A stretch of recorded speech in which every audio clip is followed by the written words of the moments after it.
Good day. This is your hillbilly historian and Sassy in the background.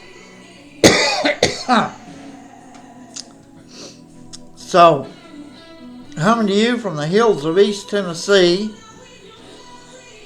about a subject that's going to be real interesting today. This is your hillbilly historian from the Appalachian Hills of East Tennessee. And you're going to call me a racist. You're going to call me a bigot. You're going to call me every name in the book today. Because today I'm going to approach a subject that is very, very, very touchy. And it will be especially with racists. People who look for racism and everything they encounter. Blame racism on everything in life. They accuse racists of everything. And everything is racist to them. And today will be no different. And what I want to talk about are the Nobel Prizes. Now, the Nobel Prize was begun in 1900 with a man who invented dynamite. He had a lot of money, so he created this Nobel Prize. Now, the Nobel Prize, you have 6 awards. 4 of them are scientifically based. That's in physiology, physics, medicine, economics, biology, but they are scientifically based. The other 2 prizes, peace and literature, are subjectively awarded, based, especially the Peace Prize, based primarily on popularity and not based on whether anybody ever really invented anything or came up with any great peace, so to speak, like the one Barack Hussein Obama, aka Barry Soetoro, the Kenyan who ran as a citizen of Hawaii and got elected president of the United States. He got a Peace Prize right after the election and hadn't done a thing on this planet to create peace. He had been what was called some kind of a street worker, street walker, street organizer, public organizer, some kind of term that meant nothing, because he did nothing. Never did anything in his entire life. Even after he became president, he never accomplished anything. But I want to talk about these prizes, and 2 of them are very subjective. Now, the literature probably has some real artistic selection based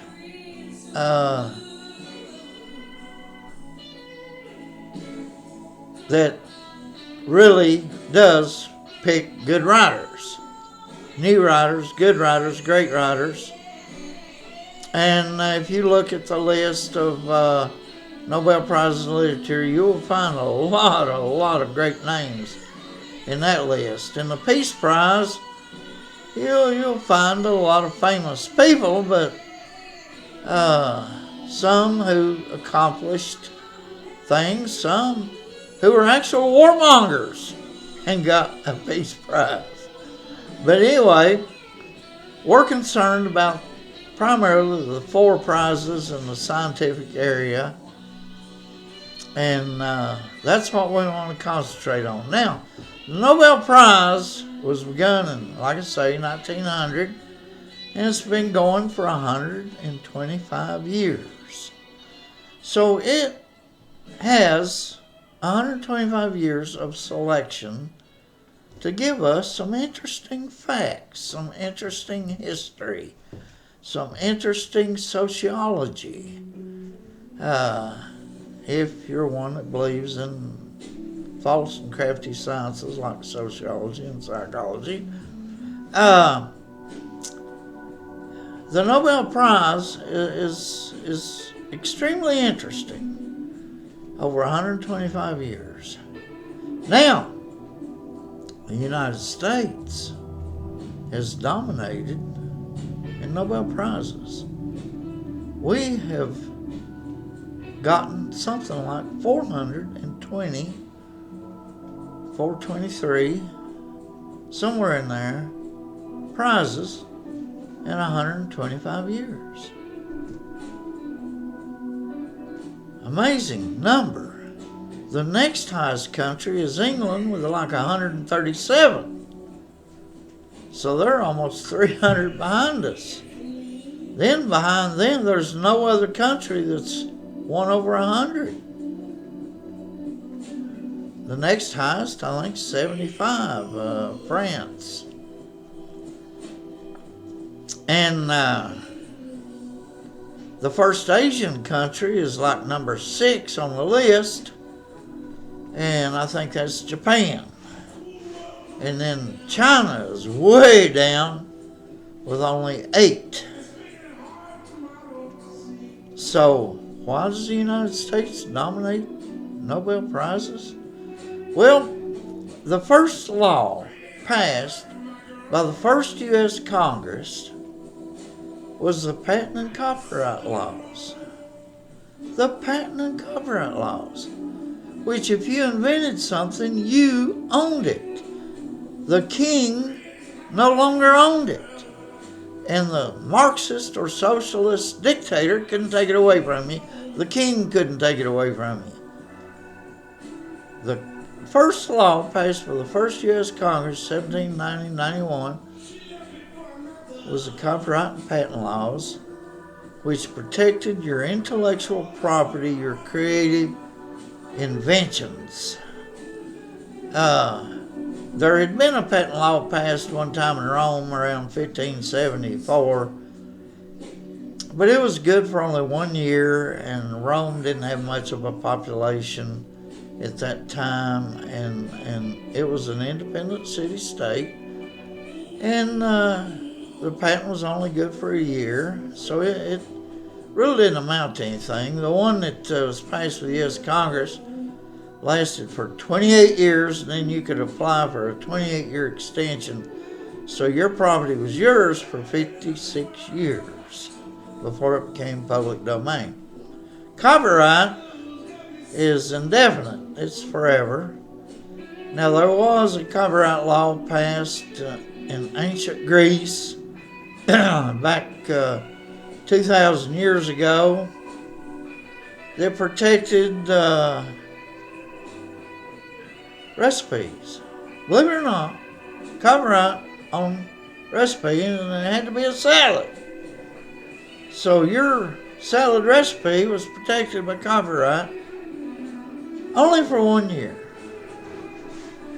So when people first came to America, these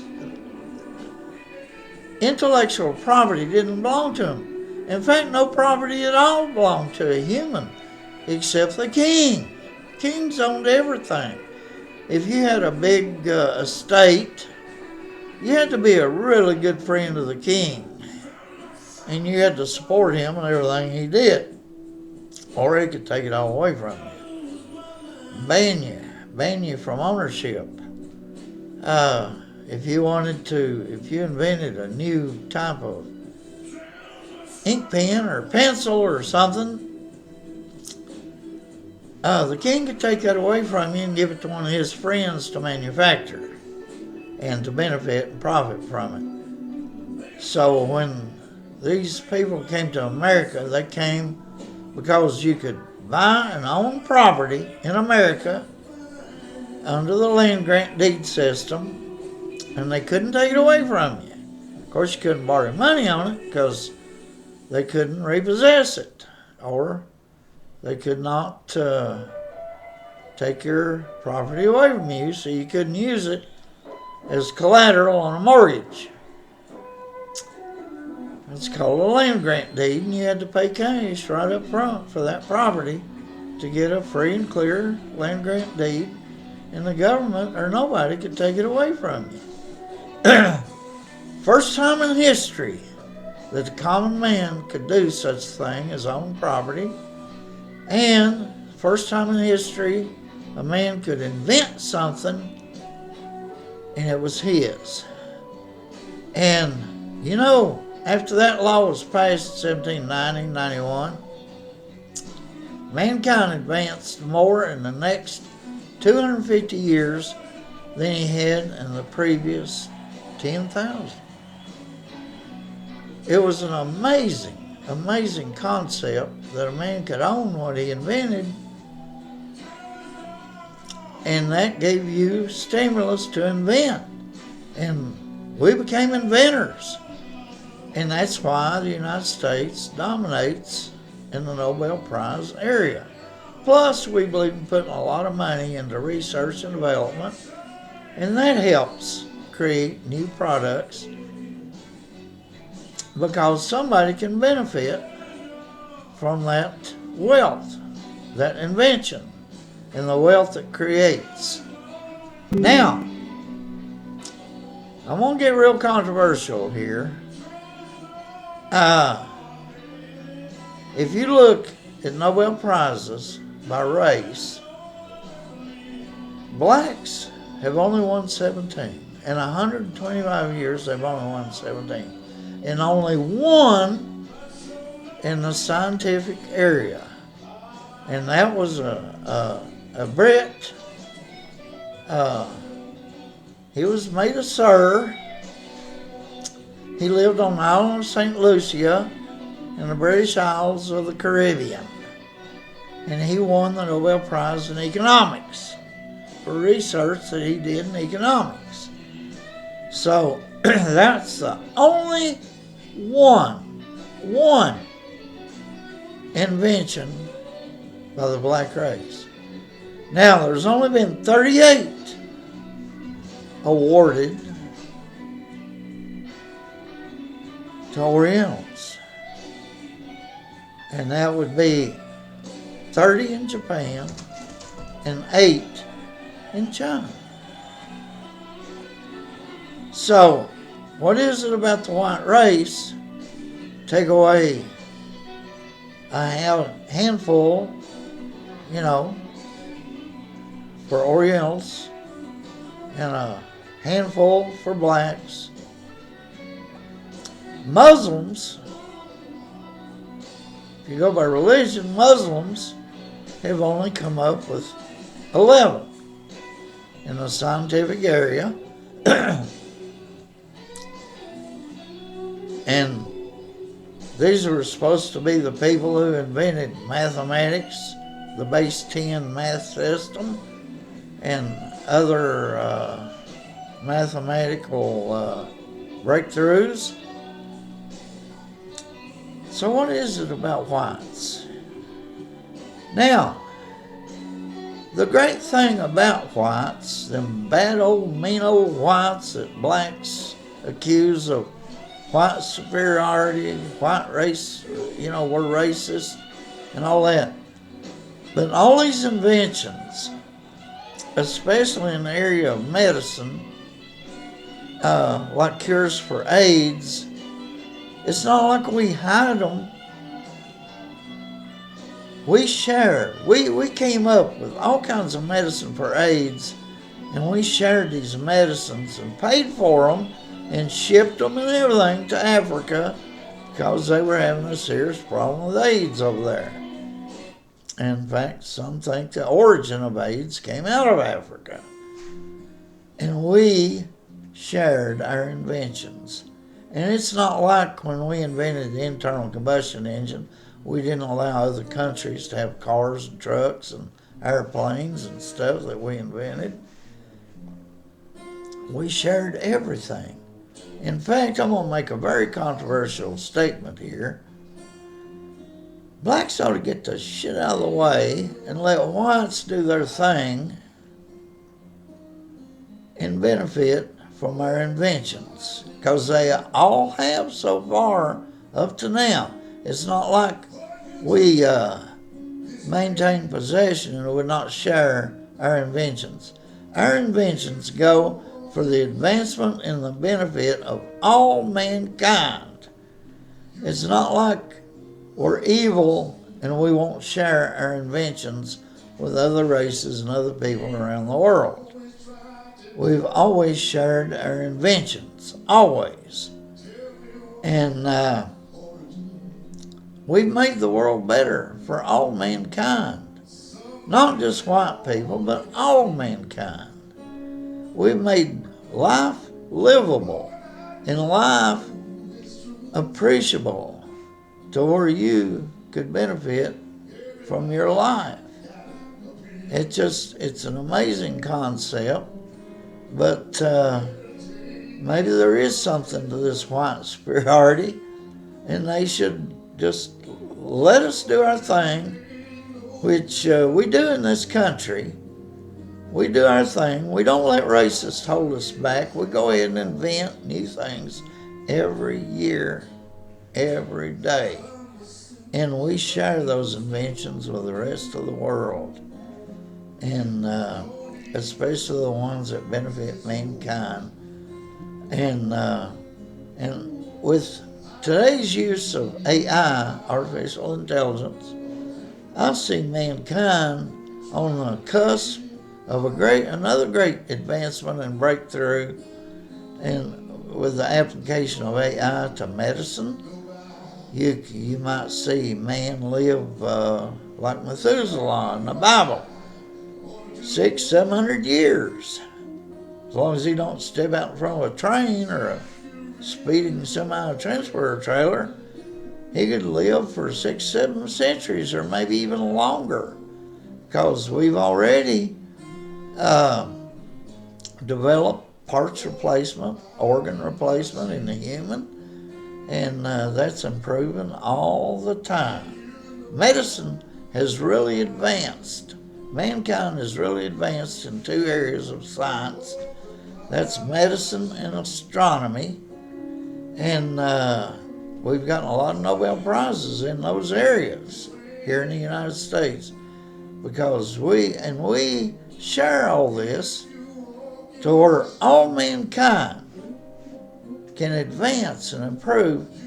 And I see through the use of AI, artificial intelligence, men like Elon Musk and maybe Bezos eventually, if he'd zip his pants up long enough to look into the future and what future development could really provide, we could develop space travel faster than the speed of light.